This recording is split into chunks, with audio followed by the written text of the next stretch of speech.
Good afternoon everyone.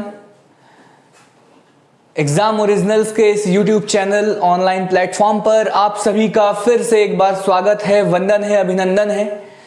मेरा नाम तारेंद्र बेले है और इस समय पर हम लोग एग्जाम ओरिजिनल्स के इस यूट्यूब चैनल पर मध्य प्रदेश लोक सेवा आयोग के प्रारंभिक परीक्षा की यूनिट 10वीं हम लोग कवर कर रहे हैं।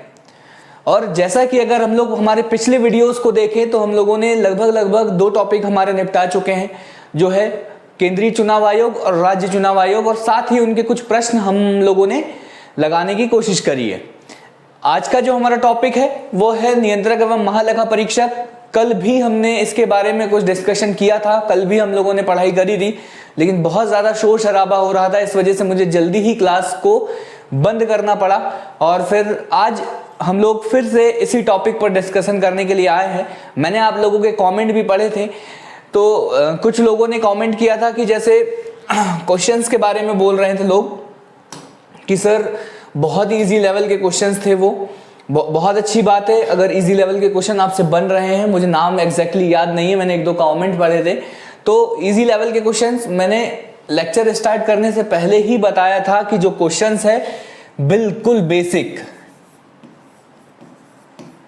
मैंने बताया था आपको कि जो क्वेश्चन मैंने डाले हैं बिल्कुल बेसिक, कि अगर आप अपना दिमाग नहीं भी लगाओगे और सिर्फ लेक्चर देखोगे तब भी ये 20 क्वेश्चन जो है वो आपसे बन जाने थे, ठीक है। और उसके बाद मैंने बताया था कि नेक्स्ट जो मैं क्वेश्चन लेकर आऊंगा तो उसमें आप लोगों को थोड़ा टफ क्वेश्चन, टफ तो नहीं बोलूंगा मैं, मॉडरेट जो सामान्य जो क्वेश्चन होंगे वो क्वेश्चन लेकर आएंगे, और उसमें आप लोगों को बहुत अच्छे क्वेश्चन देखने के लिए मिलेंगे। ये जो क्वेश्चंस मैंने डाले थे, ये जो प्रश्न मैंने डाले थे वो बिल्कुल और बिल्कुल बेसिक्स लेवल, बेसिक बिल्कुल और बिल्कुल सामान्य स्तर के थे।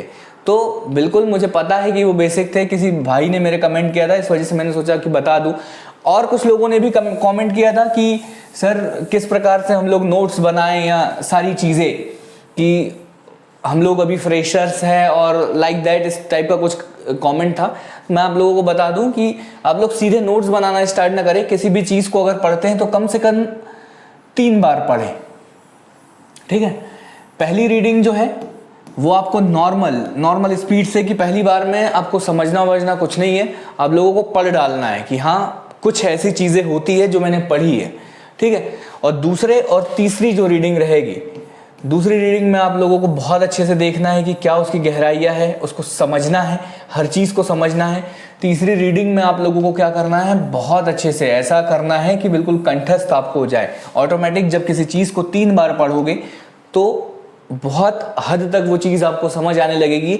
और 3 रीडिंग के बाद आपको शॉर्ट नोट्स बनाने हैं, नोट्स तो मैं शॉर्ट नोट्स बनाने हैं, ठीक है, बिल्कुल, कि जो चीज़ें इंपॉर्टेंट है इस तरीके से कि आप अगर उन कीवर्ड को अगर आप पढ़ो तो आपको सारी कहानी पीछे की याद आ जाए, इस तरीके से करना है। रही ये छोटी मोटी बातें जो कमेंट में कुछ लोगों ने मुझसे पूछा था, इस वजह से मैंने सोचा आप लोगों से डिस्कस कर दूं। बाकी हम लोग वापस हमारे टॉपिक पर ही आते हैं कि हम लोग क्या पढ़ रहे थे। तो हम लोग कल की क्लास में हम लोगों ने देखा था कि भारत का नियंत्रक एवं महालेखा परीक्षक बेसिकली क्या काम करता है। तो भारत का नियंत्रक एवं महालेखा परीक्षक क्या करता है, संचित निधि से जो धन जाता है या जितने भी वित्त संबंधी जितने भी हमारे यहाँ ट्रांजैक्शंस होते हैं उन सभी का हिसाब किताब रखता है या लेखा जोखा रखता है, ठीक है। तो यही सारी चीजें कि हम लोगों ने एक पद को समझा था कि एक पद होता है ऐसा जो भारत सरकार जो भी पैसा खर्च करती है या जो भी धन या वित्त से संबंधित जो भी मामले हैं या जो भी हिसाब किताब है, वो हिसाब किताब रखने का काम जो करता है वो कौन करता है, कैग करता है। क्या क्या देख लिया था लास्ट क्लास में हम लोगों ने परिचय देख लिया था, ठीक है। यहां से एक बार रिवीजन करते हुए ही आगे बढ़ते हैं। हम लोगों ने परिचय देख लिया था कि लोक वित्त का प्रशासक कहा जाता है। फिर बाबा साहेब भीमराव अम्बेडकर ने किन किन पदों को मुख्य इंपॉर्टेंट माना है उनको देखा था। हम लोगों ने देखी थी ऐतिहासिक पृष्ठभूमि कि कहाँ से पद आया था। तो 1953 से हम लेकर हम लोगों ने भारत का जब संविधान बन गया तब तक की जो है कैग के पद की जो यात्रा है या हम कहें कि जो भी जर्नी है कि कैसे कैसे उसमें बदलाव हुए, उन सबको देखा। उन सबको देखने के बाद हमने ये देखिए ये आ गए हम लोग संविधान बना दिया। फिर हम लोगों ने एक सामान्य परिचय इसके बारे में देखा कि क्या है ये संवैधानिक पद है। स्वतंत्र निकाय है, सारी चीजें, लोकवत्त का संरक्षक इसको कहा जाता है। इन सब चीजों के बारे में हम लोगों ने देखा और अनुच्छेदों के बारे में देख लिया था कि भारतीय संविधान के भाग 5 अनुच्छेद 148 से लेकर अनुच्छेद 151 या 191 तक 151 तक जो पद का वर्णन है वो कौन से पद के बारे में सारी इंफॉर्मेशन दी है, तो वो है कैग के बारे में बोला गया है। शायद यहीं तक हम लोग पढ़े थे कल की क्लास में, या इससे आगे भी देख लिए थे। ये भी स्लाइड हम लोग देख चुके थे कि मैंने बताया था कि कैग की योग्यता, कार्यकाल, वेतन, सेवा शर्त, कर्तव्य और शक्तियों के बारे में संविधान में किसी भी प्रकार का उल्लेख नहीं है। यह जो शक्ति दी है, ये सब निर्धारित करने की जो शक्ति दी है, ये किसको दी है, तो संसद को ये सारी चीजें शक्ति दी है। और संसद ने एक ऐसा नियम बनाया भी था, एक ऐसा अधिनियम पारित भी किया गया है जिसे क्या कहा गया है, जिसे बोला गया है कैग एक्ट 1971। इसमें एक बार संशोधन भी हुआ है, वो संशोधन कब हुआ है, 1976 में। ठीक है, ये सारी चीजें बार बार आएगा ये एक्ट, तो क्योंकि कैग के बारे में ही पढ़ रहे हैं तो बेसिकली ये एक्ट आप लोगों को बार बार सामने नजर आएगा। ठीक है, यहां तक सारी चीजें जो थी वो हम लोगों ने देख चुके थे कि कैग का जो पद है, कौन से भाग में भारत के नियंत्रक एवं महालेखा परीक्षक के बारे में वर्णन किया गया है, कौन कौन से अनुच्छेद है, ये सारी चीजें हम लोगों ने देख ली थी। बेसिकली हम लोगों ने इंट्रोडक्शन देखा था कि कैग होता क्या है, कि हमें जानना है कि कैग होता क्या है और कैग काम क्या करता है। अब हम लोग देखेंगे कि कैग की नियुक्ति किस अनुच्छेद के तहत होती है, कौन कैग की नियुक्ति करता है, क्या उसकी योग्यताएं होती है, क्या उसका कार्यकाल होता है, कौन कौन सी सेवा शर्तें होती है, उसको शपथ कौन दिलाता है, शपथ दिलाने के बाद अगर वो अपने पद को छोड़ना चाहता है तो किस प्रकार से वो अपने पद को छोड़ सकता है, या किस प्रकार से त्यागपत्र, किसके नाम अपना त्यागपत्र लिखकर वो अपने पद को छोड़ सकता है, या अगर हम कैग को उसके पद से हटाना चाहते हैं तो उसकी प्रक्रिया क्या है, कि कैग को उसके पद से किस प्रकार से हटाया जाएगा। इन्हीं सभी चीजों के बारे में डिस्कशन करने वाले हैं हम लोग। और जैसे ही इन्हीं सब चीजों के बारे में डिस्कशन हो जाएगा, उसी के साथ हमारा ये टॉपिक भी समाप्त हो जाएगा। ठीक है, तो उम्मीद करता हूं कि पिछला लेक्चर आप लोगों ने बहुत अच्छे से देखा होगा। आप लोगों का जो भी डाउट रहता है ना, मैं भले ही लेट देखूंगा लेकिन आप लोगों के कमेंट में जरूर पढ़ता हूं, तो आप लोग कमेंट में लिख दिया करो। अगर आपको किसी भी प्रकार का किसी चीज में अगर कोई डाउट हो तो मैं नेक्स्ट लेक्चर स्टार्ट करने से पहले आप लोगों को वो एक बार डिस्कस कर लूंगा। तो आप लोग कमेंट में जरूर लिख दिया करो सारी चीजें, जो भी आपकी प्रॉब्लम है, समस्या है, जो भी है। या आप टेलीग्राम ग्रुप ज्वाइन कर लीजिए वहां, या व्हाट्सएप आप डायरेक्ट कर दीजिएगा, जो भी है। तो सारी समस्याओं का जो हल है वो आप लोगों को मिलेगा। तो शुरुआत करते हैं आज की इस क्लास का। और आज की इस क्लास में हम लोगों को देखना है कि क्या है। तो अनुच्छेद हम लोगों ने जैसे देख ही रहे हैं कि क्या है। यहां पर हम लोग ऊपर लिख देंगे कि भाग कौन सा है, भारतीय संविधान का भाग 5। और अनुच्छेद कौन से हैं, अनुच्छेद है 148 से लेकर कहां तक, 151 तक। ये हो गए अनुच्छेद, ये आर्टिकल हो गए। ठीक है, तो आज हम लोगों को पढ़ना है कि इन्हीं अनुच्छेदों के बारे में थोड़ा डीप स्टडी करना है। हम लोगों ने देख तो लिया कि यहां से यहां तक होता है। मध्य प्रदेश लोक सेवा आयोग 2020 के प्रीलिम्स का एक क्वेश्चन था कि बताइए एमपीपीएससी जो है, सॉरी, भारत के नियंत्रक एवं महालेखा परीक्षक, थोड़ी जुबान फिसल जाती है क्योंकि नाम ही इतना बड़ा है। तो भारत के नियंत्रक एवं महालेखा परीक्षक के कर्तव्यों का उल्लेख भारतीय संविधान के किस अनुच्छेद में किया गया है, ये क्वेश्चन प्रीलिम्स में आया हुआ है। तो आप इससे जो इस टॉपिक की जो गहराई है, इस टॉपिक की जो इंपॉर्टेंस है, उस चीज को आप समझ सकते हैं अगर आप प्रीवियस ईयर के क्वेश्चंस देखते हैं। देखिए, तैयारी स्टार्ट करने से पहले आप लोगों को कम से कम पिछले 10 सालों के जो पेपर है उनको सॉल्व करना चाहिए, भले ही आपको कुछ आता हो या नहीं आता हो। उससे आप लोगों को पता चलेगा कि जो एग्जाम है उसका लेवल कितना है, पहले एग्जाम किस लेवल का आता था और आज उस एग्जाम में कितने जो चेंजेस या कितने जो बदलाव हुए हैं, कि उसने अपना स्तर कहां से कहां तक लेकर गया हुआ है। अभी एग्जाम ओरिजिनल्स इसी बारे में डिस्कशन हम लोग कर रहे थे कि हम लोग सोच रहे हैं कि लास्ट 10 ईयर के जो पेपर है आप लोगों को फ्री सॉल्व यूट्यूब पर हम लोग करवाएं, और बहुत ही जल्द वो सीरीज़ आने वाली है। उम्मीद करता हूँ कि आप लोगों को वो चीज़ें पसंद आएगी। लेकिन उससे पहले आज के हम टॉपिक पर आ जाते हैं। बहुत ज़्यादा डिस्कशन हो चुका है, हम लोगों का टाइम जो है वो ऐसे ही चले जाता है। तो शुरुआत करते हैं अनुच्छेद 148 से, और अनुच्छेद 148 के सब क्लॉज 1, ठीक है। सब क्लॉज 1 में अब देखिए क्या बोला गया है। तो अनुच्छेद 148 मैंने वहां पर बताया था कि अनुच्छेद 148 में यह बोला गया था कि भारत की संचित निधि या भारत के लोक वित्त का संरक्षण या उसके लेखा जोखा रखने के लिए या उसका हिसाब किताब रखने के लिए भारतीय संविधान ने एक पद का वर्णन किया गया है, या एक पद को गठित करने के लिए निर्देश दिए हैं। वो पद कौन सा है? कैग। मतलब कि भारत में एक कैग होगा या भारत का एक नियंत्रक एवं महालेखा परीक्षक होगा, ऐसा जो है उल्लेख भारतीय संविधान के अनुच्छेद 148 में किया गया है। लेकिन उस पद की नियुक्ति कैसे होगी, उस पद को जो भी उस पद से संबंधित जो भी सेवा शर्तें, जो भी योग्यताएं हैं, उन सब चीजों का निर्धारण कैसे होगा, तो उसके बारे में भी उल्लेख किया है इसी अनुच्छेद के सब क्लॉज 1 में, इसी अनुच्छेद के अंदर। मतलब सब क्लॉज 1 में क्या बोला गया है? तो सब क्लॉज 1 में बोला गया है कि भारत का एक कैग होगा या भारत का एक नियंत्रक एवं महालेखा परीक्षक होगा। यहां पर आप लोगों को चमक रहा है, क्या बोला गया? भारतीय संविधान के अनुच्छेद 148 सब क्लॉज 1 में बोला गया कि भारत का एक कैग होगा या भारत का एक नियंत्रक एवं महालेखा परीक्षक होगा, ठीक है। इसी अनुच्छेद में और क्या उल्लेख किया गया है?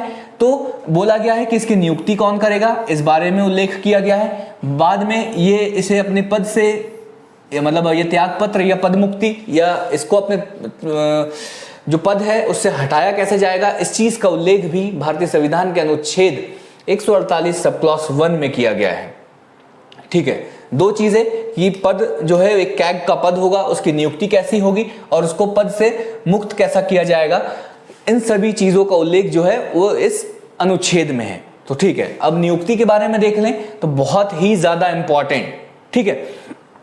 कौन कैग के पद को नियुक्त करता है या कैग की नियुक्ति कौन करता है? तो यहां पर साफ साफ लिखा हुआ है कि राष्ट्रपति के द्वारा, ठीक है। बहुत ज्यादा इंपॉर्टेंट, आप लोग थोड़ा समझ जाइए, समझिए, बहुत ज्यादा इंपॉर्टेंट। आप लोग हिल जाओगे जब एक साथ सारे क्वेश्चंस आएंगे ना। तो कौन पद कैग की नियुक्ति कौन करता है? तो राष्ट्रपति के द्वारा इसकी नियुक्ति की जाती है। हस्ताक्षर, मतलब राष्ट्रपति एक पेपर पर हस्ताक्षर करता है और कहता है कि यह व्यक्ति जो है वो आज से देश का कैग है या नियंत्रक एवं महालेखा परीक्षक है। तो उस व्यक्ति को क्या कर दिया जाता है? उस पद पर बिठा दिया जाता है। मतलब कहने की बात, जो याद रखने वाली चीजें वो ये है कि प्रश्न क्या बनेगा सर? तो प्रश्न ये बनेगा कि बताइए, क्या बताइए कि भारत के नियंत्रक एवं महालेखा परीक्षक की नियुक्ति किसके द्वारा की जाती है? ऑप्शन ए प्रधानमंत्री, ऑप्शन बी संसद के द्वारा, ऑप्शन सी लोकसभा के अध्यक्ष के द्वारा, ऑप्शन डी राष्ट्रपति के द्वारा। अगर आपको क्वेश्चन पता है तो आप लगा पाओगे, वरना मैथ्स के फॉर्मूले में तो कहता ही हूं कि मैथ्स के फॉर्मूले यहां नहीं चलेंगे कि वैल्यू पुट करो और आंसर रटा हुआ है। कॉन्सेप्ट आपके क्लियर है तो क्वेश्चन बनेंगे, कॉन्सेप्ट क्लियर नहीं है तो क्वेश्चन नहीं बनेंगे। फिर डाउट में आप क्वेश्चंस गलत करके आओगे और वही हो जाएगा कि यार ये इतनी बार मैंने ये सारी चीजें पढ़ी है, सर ने मुझे इतनी बार पढ़ाया था, उसके बाद भी ये क्वेश्चन गलत हुआ। तो कॉन्सेप्ट आप अपने बिल्कुल क्लियर रखिए। तो कौन करता है कैग के पद की नियुक्ति? सीधी सीधी बात है, कौन करता है? राष्ट्रपति के द्वारा हस्ताक्षर करके कैग के पद की नियुक्ति की जाती है, ठीक है। ये बात हो गई अनुच्छेद 148 सब क्लॉज 1 की, ठीक है। और इसमें पदमुक्ति के बारे में बोला गया है कि कैग को, ठीक है, पद से हटाना। पदमुक्ति का मतलब अगर आप चाहते हैं कि कैग को उसके पद से हटाया जाए तो उसकी प्रक्रिया क्या होगी?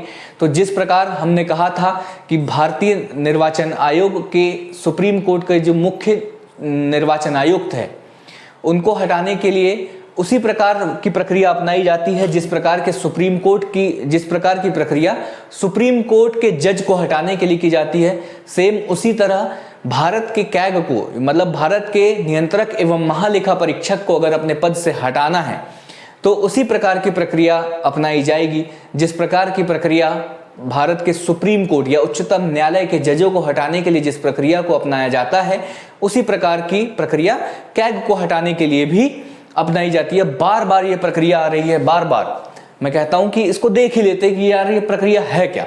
तो ये प्रक्रिया जो है वो क्या है, सबसे पहले तो आप मानिए कि जो आधार होगा इनको हटाने के लिए, यार किसी को अगर अपने पद से हटाया जाएगा तो कुछ तो बात होगी, कुछ तो आधार लगाओगे आप कि किन आधारों पे हटाया जाएगा, या फिर ऐसे बोल दो कि हमारा मन नहीं है आप हट जाओ इस पद से। तो इस तरीके से काम नहीं चलता, इस तरीके से काम नहीं चलता। तो किन आधारों पर हटाया जाता है, तो पहला तो साबित कदाचार, कि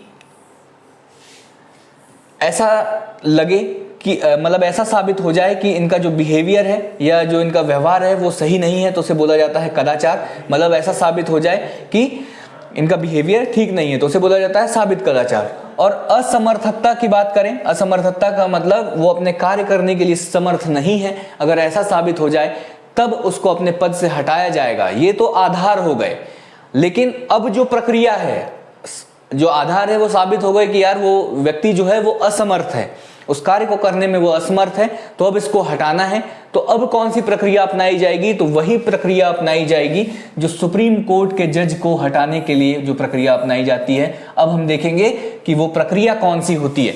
अब ये प्रक्रिया समझिए, यहां बोल रहा है कि दोनों सदनों में, दोनों सदन मतलब लोकसभा और राज्यसभा, लोकसभा और राज्यसभा में विशेष बहुमत से प्रस्ताव पारित करके राष्ट्रपति के द्वारा हटाया जाता है। मतलब हटा भी कौन रहा है, राष्ट्रपति ही हटा रहा है, लेकिन वही प्रक्रिया से हटा रहा है जो सुप्रीम कोर्ट, जिस प्रक्रिया से सुप्रीम कोर्ट के जज को हटाया जाता है। ठीक है, अब देखो छोटी छोटी चीजें हैं, आप लोगों को यहां समझना होगा। अब मैं इस पूरी प्रक्रिया को, क्योंकि बार बार ये प्रक्रिया आ रही है, निर्वाचन आयोग के मुख्य चुनाव आयुक्त को हटाने में भी यही प्रक्रिया अपनाई गई थी, तो आज इस प्रक्रिया को आप अच्छे से समझ ही लो। थोड़ा सा समय लगेगा लेकिन बहुत शांति दिमाग से इस प्रक्रिया को समझ लो। पॉलिटी जब आप पढ़ोगे तो उस पॉलिटी में भी इस प्रक्रिया को बहुत अच्छे से आपको समझाया जाएगा। लेकिन मैं चाहता हूं, क्योंकि इन आयोगों में भी यह भी एक पॉलिटी का ही भाग है, आयोग में बार बार ये प्रक्रिया सामने आएगी तो आपके दिमाग में डाउट ना रहे, इसलिए मैं यहां पर आप लोगों को वो प्रक्रिया समझा देता हूं। ठीक है, ये प्रक्रिया समझने से पहले आप लोगों को तीन चीज समझनी होगी। ठीक है, तीन चीज समझनी होगी। कौन कौन सी वो तीन चीजें?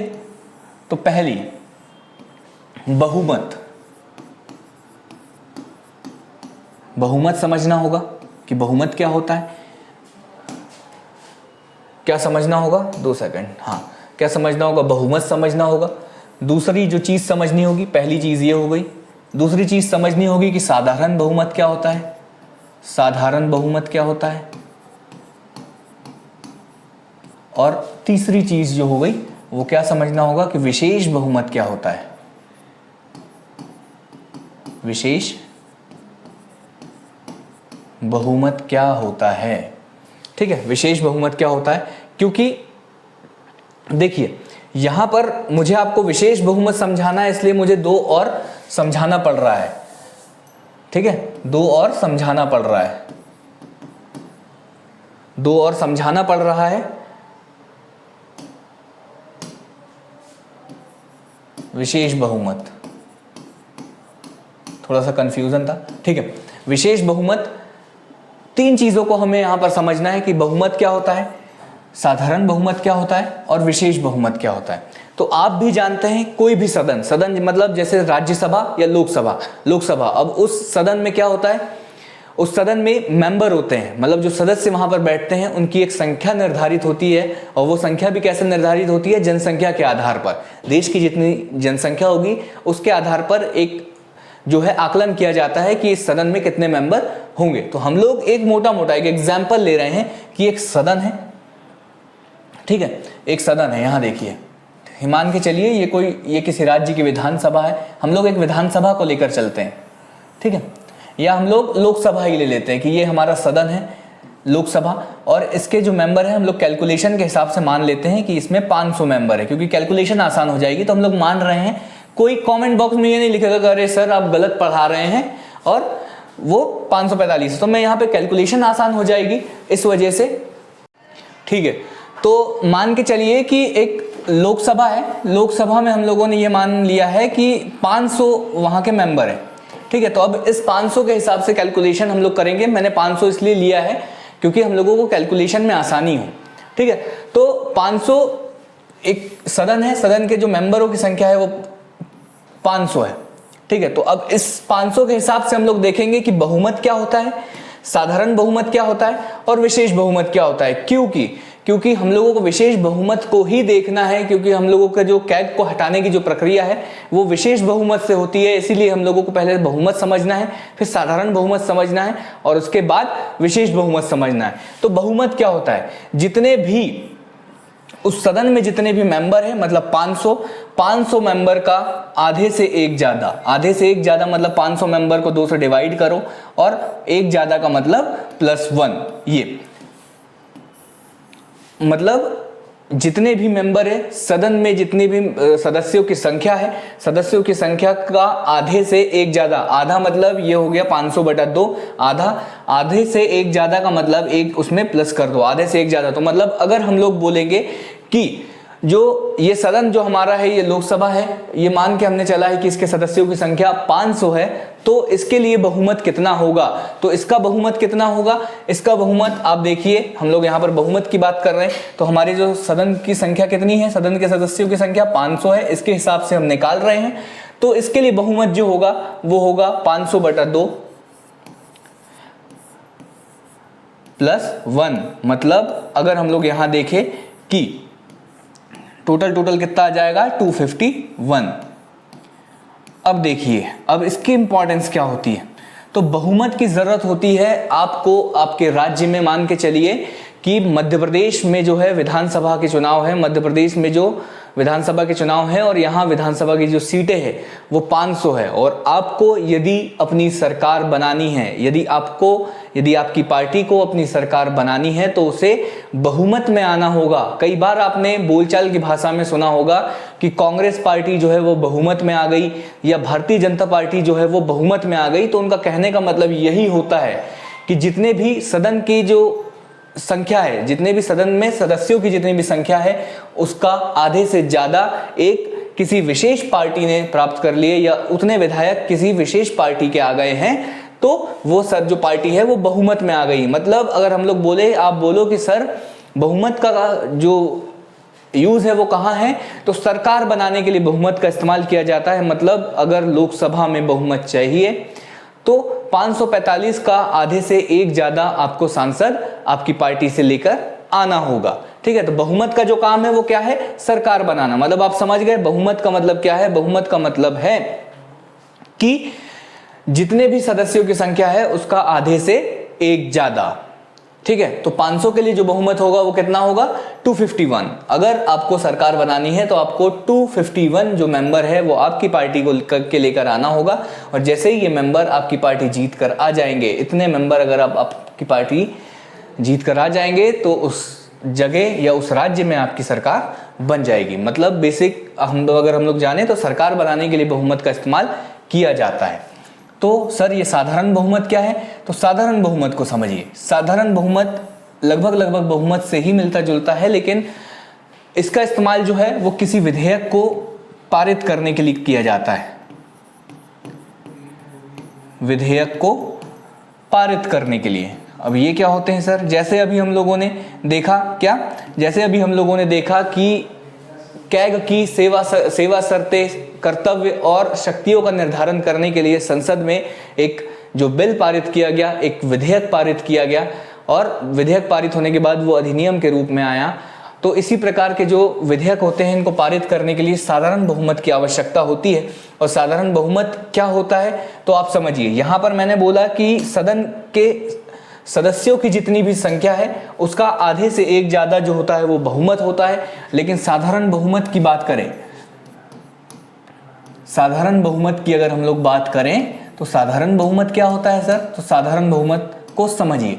साधारण बहुमत मतलब अब देखिए ये लोकसभा है, लोकसभा में मान के चलिए कि 500 मेंबर है, लेकिन आज मैंने एक बिल पेश किया लोकसभा में, जो मंत्रिपरिषद के जो सदस्य है या कोई भी मंत्री या कोई भी सांसद एक बिल पेश कर रहा है कि ये अधिनियम बनना चाहिए। एक पेपर पर उन लोगों ने अपनी ड्राफ्टिंग तैयार करी और वो संसद में लेके आए। संसद में लेके आए मतलब मान के चलिए कि लोकसभा में लेकर आए। अब लोकसभा में 500 तो सदस्य है, टोटल 500 सदस्य है, लेकिन मैं कहता हूं कि आज की तारीख में आज की तारीख में मान के चलो 100 जो सांसद है वो नहीं आ पाए, 100 सांसद मान के चलो कि उनकी तबीयत खराब हो गई, वो बहुत ज्यादा बीमार है, तो 100 सांसद उपस्थित ही नहीं हो पाए। सिर्फ जो प्रेजेंट जो सांसद है वो कितने हैं, तो प्रेजेंट जो सांसद है वो मात्र 400 है। ठीक है, जो प्रेजेंट सांसद है वो 400 है। अब जो बिल मैं पेश करने वाला हूं, ये बिल कोई सांसद या मंत्री परिषद का जो सदस्य है वो पेश करने वाला है, उस पर वोटिंग करवाई जाएगी, उस पर वोटिंग करवाई जाएगी। तो कहा जाता है कि उपस्थित एवं मतदान करने वाला, अब अभी इसको ज्यादा हौच पौच, मतदान करने वाले को आप अभी छोड़ दीजिए क्योंकि और बहुत ज्यादा हौच पौच हो जाएगी। तो कहा जाता है कि उपस्थित एवं मतदान करने वालों का आधे से एक अधिक, उपस्थित मतलब अब देखो 100 तो आए ही नहीं, 100 तो आए ही नहीं, मतलब ये 100 इनकी वो नहीं होगा। अब जितने 400 लोग जो उपस्थित हैं उनके आधे से एक ज्यादा, आधे से एक ज्यादा मतलब 400 का आधा 200 प्लस 1 मतलब 201। अगर 400 मेंबर उपस्थित है और इन 400 मेंबर में से 201 मेंबर ने बोल दिया कि हाँ ऐसा एक बिल बनना चाहिए, ऐसा एक विधेयक पारित होना चाहिए, तो वो ऐसा कहा जाएगा उसको कि वो जो विधेयक है वो साधारण बहुमत से उस सदन से पास हो गया है। ठीक है, तो साधारण बहुमत क्या है, उपस्थित जितने भी उपस्थित हैं उसका आधे से एक ज्यादा साधारण बहुमत, सदन की जितनी भी संख्या है, अब इसमें उपस्थित की बात नहीं है, सदन की जो सीमा है वो 500 सदस्यों की है, तो सदन की जो सीमा है उसका आधे से एक ज्यादा वो क्या हो गया, वो बहुमत हो गया। अब आखिरी जो हम लोगों को बचता है वो बचता है विशेष बहुमत।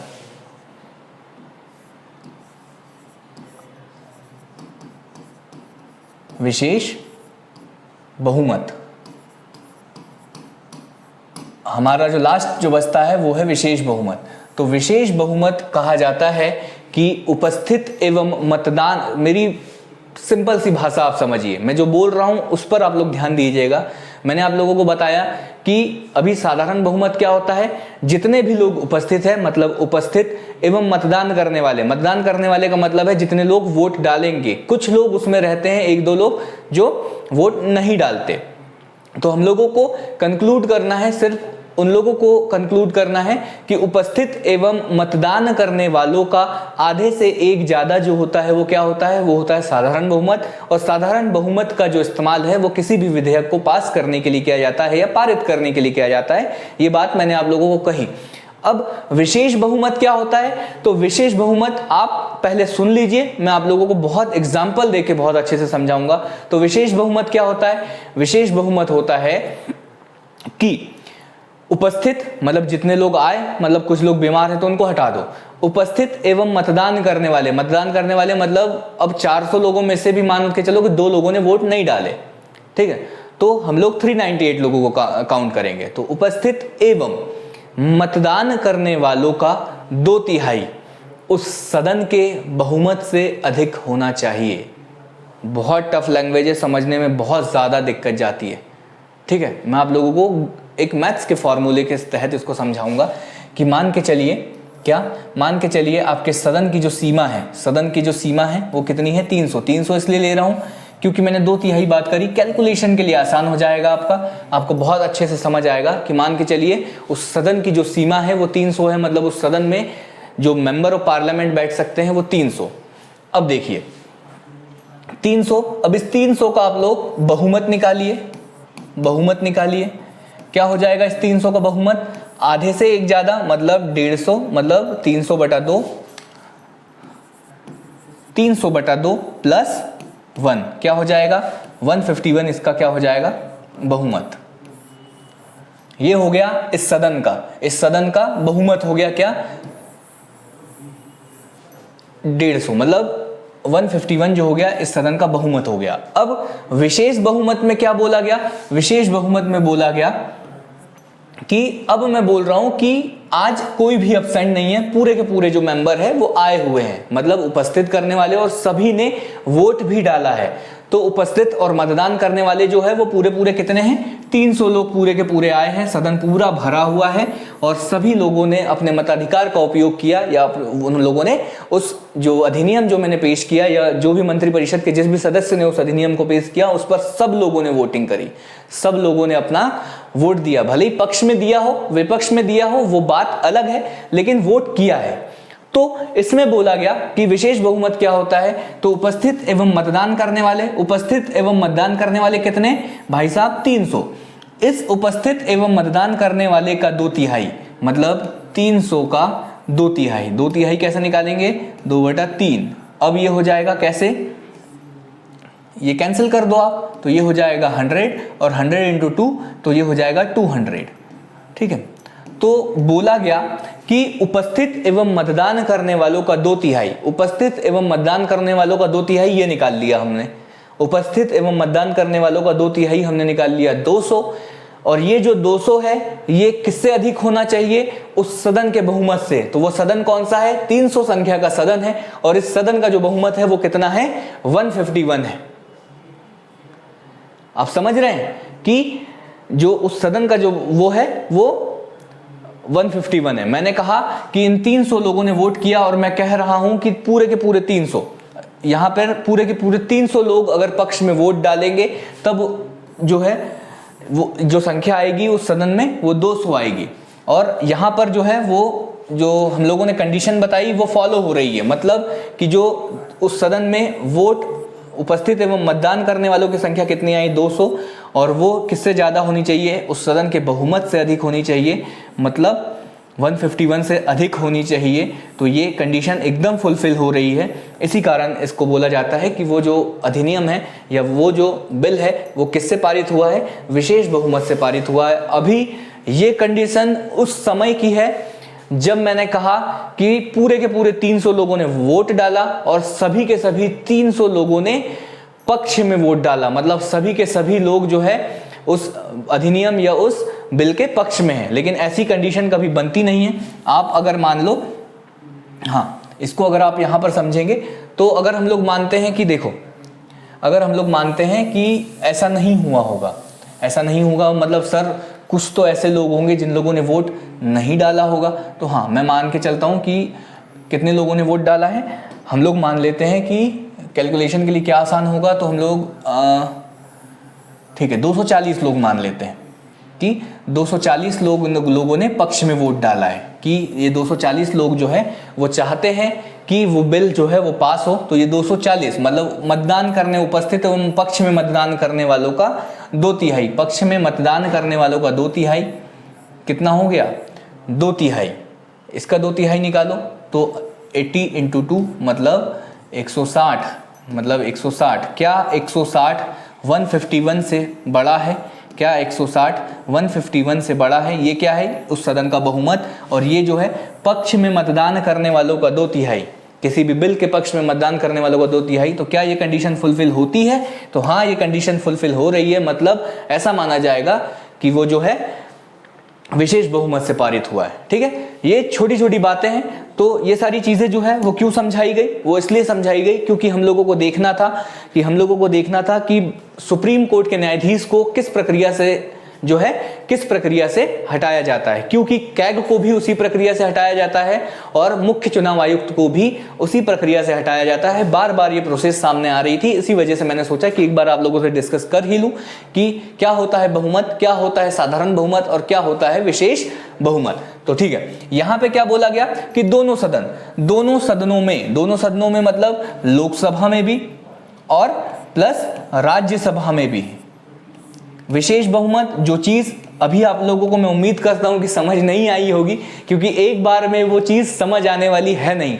जब आप उसको 10 से 20 बार पढ़ोगे तब जाके आपके दिमाग की घंटी जलेगी और आप लोगों को समझ आएगी वो चीज। तो लोकसभा में भी विशेष बहुमत मतलब पक्ष में मतदान करने वालों का 2/3, पक्ष में मतदान करने वालों का 2/3 उस सदन के बहुमत से अधिक होना चाहिए।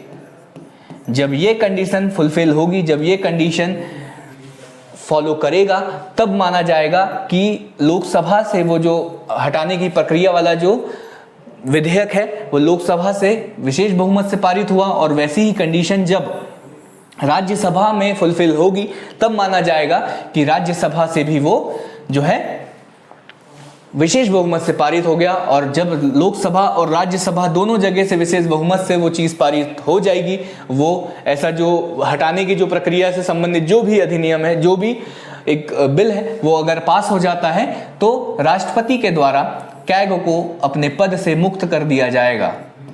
कितनी लंबी प्रोसेस है आप समझिए। कैग को हटा दिया जाएगा, बोला जाएगा कि बस आपकी जो सेवाएं थी वो यहीं तक है, अब हमें आपकी सेवाओं की आवश्यकता नहीं है। ये हो गया कैग को हटाने की जो है प्रक्रिया। यही प्रक्रिया सुप्रीम कोर्ट के न्यायाधीशों को हटाने के लिए, यही प्रक्रिया यही प्रक्रिया राज्य निर्वाचन आयोग के सदस्यों को हटाने के लिए, यही प्रक्रिया हाई कोर्ट के जजों को हटाने के लिए अपनाई जाती है। मतलब लगभग सारी जो प्रक्रिया है वो इसी प्रकार से होती है। ठीक, नेक्स्ट स्लाइड में जो देखेंगे हम लोग वो क्या देखेंगे, तो ये जो हो गई हटाने की प्रक्रिया हो गई। अब हम लोग देखेंगे, एक बार आप लोग थोड़ा अच्छे से समझ लो क्योंकि बहुत ही पेचीदा है, बहुत ही उलझा हुआ टॉपिक है, समझ रहे हैं। ये सिर्फ सब कुछ आसान है, लेकिन ये जो प्रक्रिया है ना, ये बहुत, अगर आप इसको दिमाग लगा के समझोगे नहीं, आप इसको एज्यूम करके, खुद से एज्यूम करके कि मान लो कि 500 सदस्य की वो है, इसका बहुमत क्या है, किसी बिल को पास करने के लिए साधारण बहुमत कितना होगा या विशेष बहुमत किस प्रकार से निकालेंगे, जब अगर आप इतना समझ जाओगे तो आपको ये प्रक्रिया जो है बहुत आसान लगेगी। ठीक है, अगला अनुच्छेद 148 सब क्लॉज 2। अनुच्छेद 148 सब क्लॉज 2 में बोला गया कि इसमें कैग की शपथ के बारे में वर्णन है कि कैग को जो है पद पे तो आ गए, लेकिन पद पे आने के बाद उसे अपने पद की शपथ कौन दिलाएंगे। पद पर नियुक्ति कैग की हो गई, लेकिन पद पर नियुक्त होने के बाद उन्हें शपथ कौन दिलाएगा, तो बोला गया नियुक्ति जब राष्ट्रपति के द्वारा की जा रही है तो शपथ भी या तो राष्ट्रपति दिलाएगा, या राष्ट्रपति अगर बिजी है तो राष्ट्रपति बोल देंगे कि उनके द्वारा एक व्यक्ति को नियुक्त कर दिया जाएगा और बोला जाएगा कि आप जाइए और कैग को शपथ दिलाइए। लेकिन किस अनुसूची के अनुसार, जब आप पॉलिटी पढ़ोगे तो आप 12 अनुसूचियों के बारे में पढ़ोगे, वहां पर शेड्यूल के बारे में पढ़ोगे। कितनी? 12 अनुसूची। तो 12 अनुसूचियों में से जो तीसरी अनुसूची है उसमें शपथ के बारे में वर्णन है। तो उसी तीसरी अनुसूची के अनुसार राष्ट्रपति या राष्ट्रपति के द्वारा नियुक्त कोई व्यक्ति कैग को या भारत के नियंत्रक एवं महालेखा परीक्षक को क्या दिलाएगा? शपथ दिलाएगा।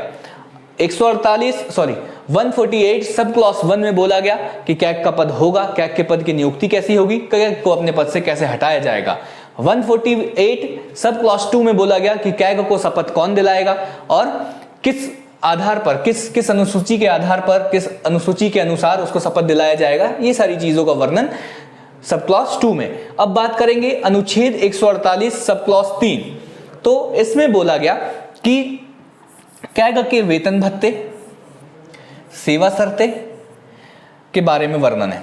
अब मैंने आप लोगों को बताया था कि कैग के वेतन भत्ते, सेवा शर्तें, कर्तव्य, शक्तियों के संबंध में संविधान में सिर्फ इतना लिखा हुआ है कि इस संबंध में जो भी नियम बनाने की जो शक्तियां है वो संसद को दी जाती है। संसद इस संबंध में जो है वो नियम बनाएगा और संसद ने ऐसा किया ही है। हमने पुराने लेक्चरों में भी देखा कि संसद ने क्या किया। इस अनुच्छेद में कहा गया कि संसद को यह अधिकार दिया गया और कैग के वेतन भत्ते, सेवा शर्तों को निर्धारित करने की जो शक्ति है वो संसद को दे दी गई। और संसद ने क्या किया? संसद ने क्या किया? एक एक्ट बनाया जिसका नाम है कैग एक्ट, मतलब भारत का नियंत्रक एवं महालेखा परीक्षक अधिनियम, सेवा शर्त कर्तव्य अधिनियम 1971 में ये आया। और इसमें जो संशोधन हुआ वो कब हुआ? 1976 में हुआ। ये सारी चीज़ें हम लोग पहले भी देख चुके हैं। बार बार कैग एक्ट सामने आ रहा है तो आपके दिमाग में छप जाना चाहिए कि कैग एक्ट कब पारित हुआ संसद से, तो 1971 में। अब देखो बोला गया, क्या बोला गया कि संबंध में संसद को शक्ति दी गई विधि बनाने की, ठीक है। और जो इसकी जो सैलरी होगी, इसका जो वेतन होगा, हाँ, वो दूसरी अनुसूची के अनुसार वेतन भत्ते से जो है वो प्राप्त होंगे, ठीक है। वही सारी चीजें, जो चीज मैंने आपको बताई कि भारतीय संसद में 1971 में एक कानून बनाया और इस कानून को क्या नाम दिया गया? कैग एक्ट या कैग कर्तव्य शक्ति सेवा शर्तें अधिनियम 1971 इसको नाम दिया गया। वही बात 1976 में इसमें संशोधन किया गया। ये सारी चीज़ें मैं ऑलरेडी आप लोगों को बता चुका हूँ। जो बात बताने लायक है वो ये कि ये जो अधिनियम बनाया गया, कब बनाया गया? 1971 में। और जब इसमें संशोधन किया गया, कब किया गया संशोधन? तो 1976 में।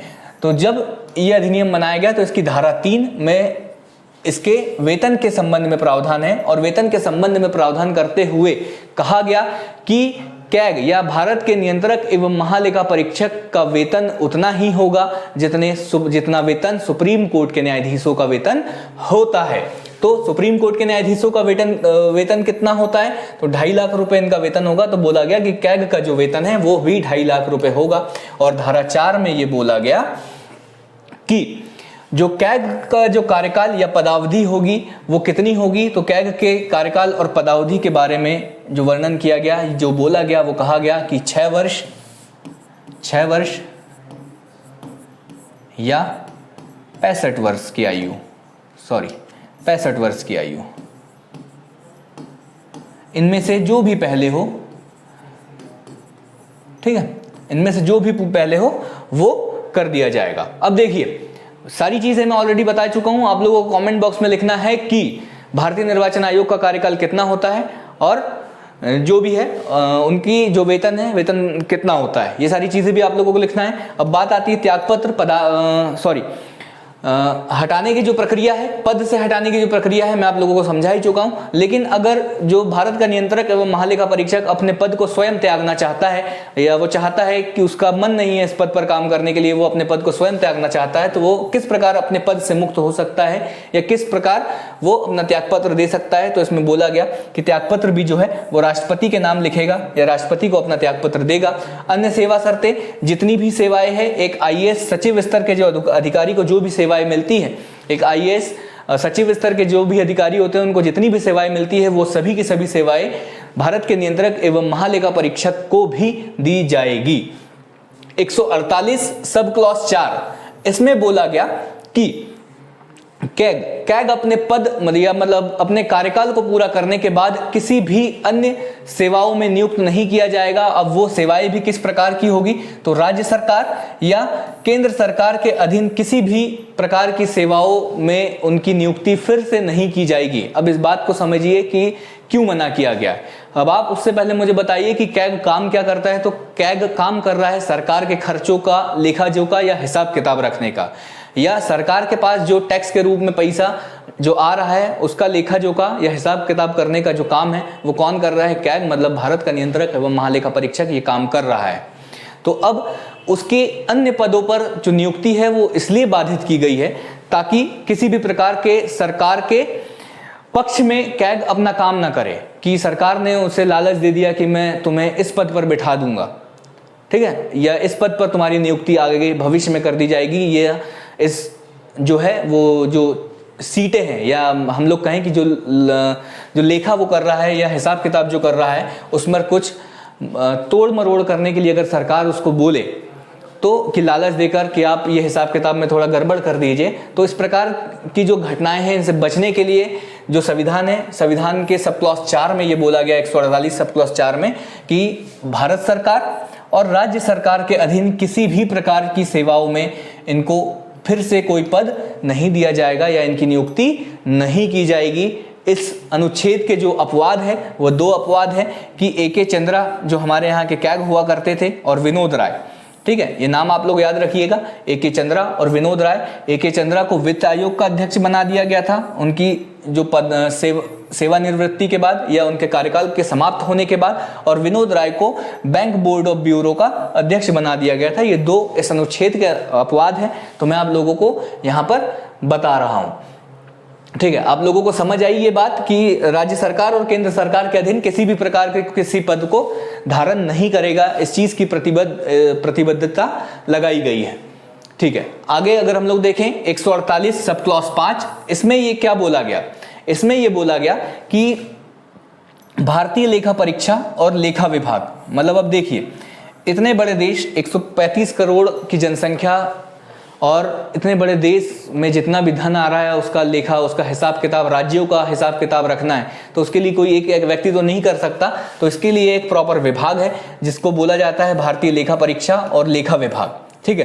तो इसमें जितने भी कर्मचारी काम करते हैं उनकी सेवा शर्तें या जो भी इनकी जो सेवा शर्तें हैं उनको निर्धारित करने की जो शक्तियां है वो कैग के परामर्श से राष्ट्रपति के पास ही होती है। राष्ट्रपति ही करता है इनकी सेवा शर्तों का निर्धारण, लेकिन किसके परामर्श से? कैग परामर्श देगा और राष्ट्रपति के द्वारा इनकी सेवा शर्तों का निर्धारण किया जाएगा। इतना ज्यादा इंपॉर्टेंट है नहीं, ठीक है। जो याद रखने वाली जो बातें हैं वो ये, ठीक है। उसके बाद कार्यकाल, और जो याद रखना है वो क्या? वेतन वेतन तो छोड़िए, त्यागपत्र किसको देता है, कार्यकाल कितना है, पद पर नियुक्त कौन करता है, ठीक है, शपथ कौन दिलाता है, ये याद रखना है आप लोगों को। फिर बाद में क्या है, हाँ, सेवा शर्तों का निर्धारण की शक्ति किसके पास है, ये आप लोगों को याद रखना है। याद रखना है कि हटाया कैसे जाता है, किस प्रक्रिया से हटाया जाता है, ठीक है। ये तो बहुत ही ज्यादा इंपॉर्टेंट है। और जो याद रखना है वो क्या, कि पद पर नियुक्त कौन करता है और किस अनुच्छेद में इनका वर्णन किया गया है। बाकी ये तो लास्ट क्लास का है ही, आज जो हम लोगों ने देखा वो ये सारी चीजें। आगे अनुच्छेद 148 सब क्लॉज 6, इसमें बोला गया है कि जो भी वेतन भत्ते होंगे, जो भी प्रशासनिक व्यय होगा, मतलब कार्य करने के समय जितने भी व्यय होंगे या जो भी वेतन भत्ते होंगे, कैग और उसके कर्मचारी मतलब जिसके बारे में अभी हम लोगों ने सब क्लॉज 5 में पढ़ा, तो इन सभी कर्मचारियों का जो खर्चा होगा वो भारत की संचित निधि पर भारित होगा। मतलब ये जो खर्चे हैं वो कहां से निकाले जाएंगे, तो ये सारे के सारे खर्चे जो है वो भारत की संचित निधि से निकाले जाएंगे। अब देखिए हम लोग योग्यताओं के बारे में देख लेते हैं कि कैग बनने के लिए कौन कौन सी योग्यताएं होनी चाहिए, ठीक है। इसके बाद 149 आ जाएगा कैग की योग्यताओं के बारे में। अगर हम लोग कैग की योग्यता के बारे में बात करें तो संविधान में इसके बारे में किसी भी प्रकार का कोई वर्णन नहीं है, लेकिन संविधान में ऐसा बोला गया है कि कैग की योग्यताओं को निर्धारित करने के लिए संसद को शक्ति प्रदान करी है। मतलब कि संविधान ने बोला कि एक ऐसे व्यक्ति जिसे आप लोग कैग के पद पर जो नियुक्त करना चाहते हैं उसकी योग्यता निर्धारित करने की जो शक्ति है वो संसद में नहीं है। मतलब संसद को ये शक्ति दी गई और आप जानते हैं संसद ने इस शक्ति का भरपूर प्रयोग किया और क्या बनाया गया, कैग एक्ट। कैग एक्ट बार बार लिख रहा हूं, मतलब आप समझिए, आप ताकि आप लोगों को याद हो। कैग एक्ट 1971, और इसमें जो संशोधन हुआ वो कब, तो 1976 में इसमें संशोधन किया गया। तो इस कैग एक्ट के तहत जो कैग की जो है योग्यता जो होनी चाहिए वो क्या है, वो होनी चाहिए या तो वो मतलब वो भारत का नागरिक हो। पहली योग्यता तो ये कि भारत का नागरिक हो, और दूसरी लोकवित्त या सरकारी लेखा का विशेषज्ञ हो, मतलब सरकारी लेखा जोखा रखने का एक विशेषज्ञ हो, मतलब वो उसमें महारत हासिल कर रखी हो, अथवा अगर विशेषज्ञ नहीं है तो कम से कम 10 वर्षों तक लोक सेवक रहा हो। मतलब अगर कोई व्यक्ति भारत का निवासी हो और 10 वर्षों तक वो लोक सेवक के रूप में अपने कार्य पर, अपने पद पर बना हो, तो वह कैग बनने की योग्यता जो है वो पूर्ण कर लेता है। वो कभी भी कैग बना दिया जाएगा, किसके द्वारा, राष्ट्रपति के द्वारा, ठीक है।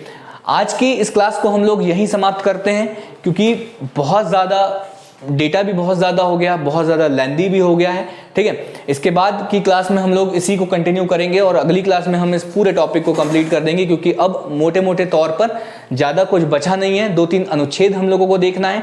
हम लोगों को देखना है आगे की क्लासेस में कि किस प्रकार से भारत का कैग ब्रिटेन के कैग से अलग है, किस प्रकार से इसकी स्वतंत्रता बनाए रखने के लिए संविधान में कितने प्रावधान किए जा रहे हैं। ये सारे जो टॉपिक है वो मेंस से रिलेटेड है, ठीक है, कि किस प्रकार से भारत का कैग, ये लिखने को आ सकता है कि बताइए किस प्रकार से भारत का जो कैग है, ये भारत का जो नियंत्रक एवं महालेखा परीक्षक है वो ब्रिटेन के नियंत्रक एवं महालेखा परीक्षक से अलग है।